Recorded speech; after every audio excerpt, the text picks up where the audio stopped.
So, hello guys! What's up? It's me again, si Mima Alicia nyo at nagbabalik ulit para sa ating panibagong video.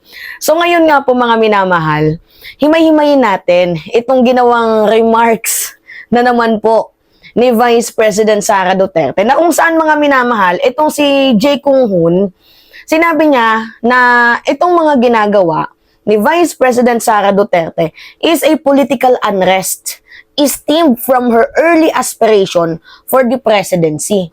So sa madaling sabi mga minamahal, masyadong naghahangad na maging presidente itong si Vice President Sara Duterte. So ngayon, tinanong ng reporter itong si VP Sara kung ano yung kanyang komento. At mga minamahal, I am really shocked sa kanyang naging sagot. Grabe! Ang sabi niya, the presidency was already mine.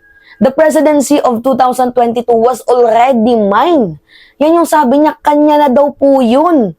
Kasi nagsama-sama at united na daw po ang mamamayang Pilipino sa kanya. Base daw po sa mga survey, early survey yun mga minamahal ha. United na daw po ang sambayan ng Pilipino sa kanya.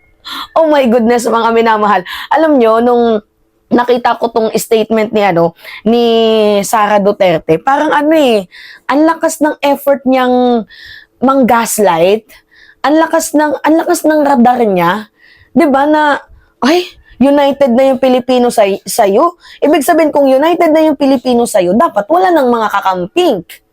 'Di ba? So ngayon, pakinggan natin tong kanyang sagot. Ay, Diyos mio naman. Po kayo ng comment regarding po sa sinabi po ni Congressman Jae Kyung-hoon po na kung hindi lang daw po kayo maagang nag-ambisyon na mag-presidente, tahimik daw po ang lahat.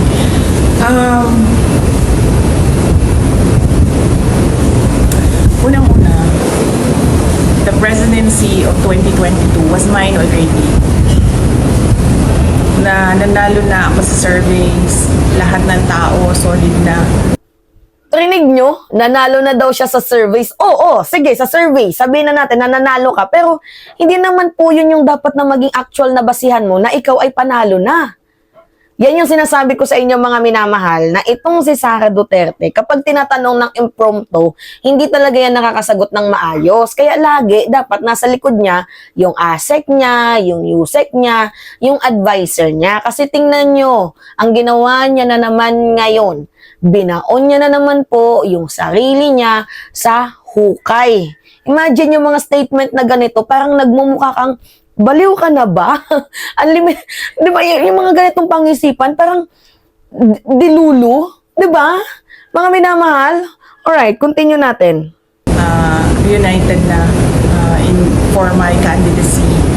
Pero I gave it away because I felt I had to do some other things other than being President of the Republic of the Philippines. Pangalawa, hindi ako yung nagsabi sa kanila na magbukas sila ng investigation or inquiry in aid of legislation that is more like a political persecution and harassment of OVP.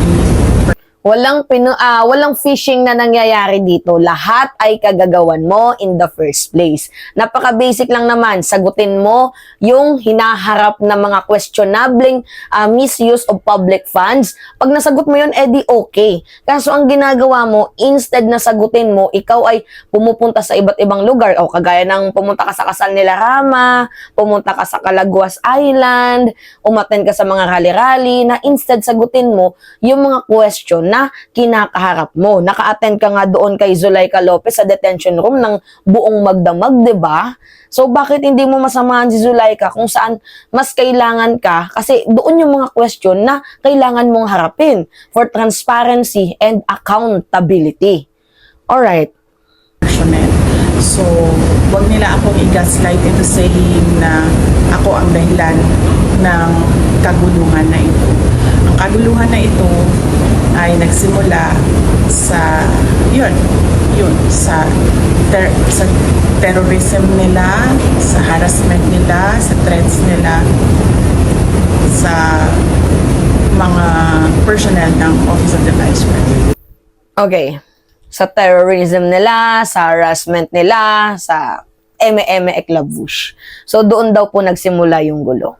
Actually, nagsimula yung gulo, yung nagbabala kayo na patalsikin si PBBM sa kanyang pwesto. Kayo ni Gloria Macapagal Arroyo noong nakaraang taon, Mayo.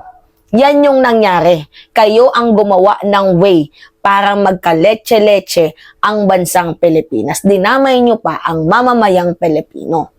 Alam nyo, at alam ng mga viewers natin yan, yung matagal nang nakasubaybay sa politika, noong Mayo, last year, mga minamahal, nagbalak silang patalsikin si PBBM sa pwesto. Nagpaikot sila, pinaikot nila yung Congress, yung perma, kung sino ba yung gustong patalsikin, si PBBM. And then naamoy ni House Speaker Martin Romualdez. Ano yung ginawa ni House Speaker? Dinemote niya si GMA from Senior Deputy Speaker, naging Deputy Speaker na lang. So ano yung ginawa ni Sara Duterte? Umalis siya sa lakas CMD. Pinatunayan niya na para talaga siya kay Gloria Macapagal Arroyo. I don't know kung si GMA yung kanyang advisor during that time, pero pinanindigan ni Sara Duterte si Gloria Macapagal Arroyo. Kaya kung ano man yung nangyayari sa bansang Pilipinas ngayon, involved dyan si Aling Maliit. Kaya nung nakita ko na habang nagsasalita si House Speaker Martin Romualdez patungkol sa ginawang threat, 'di ba, ni Sara Duterte, tapos tumathumbs up siya, ako ay natatawa na lamang.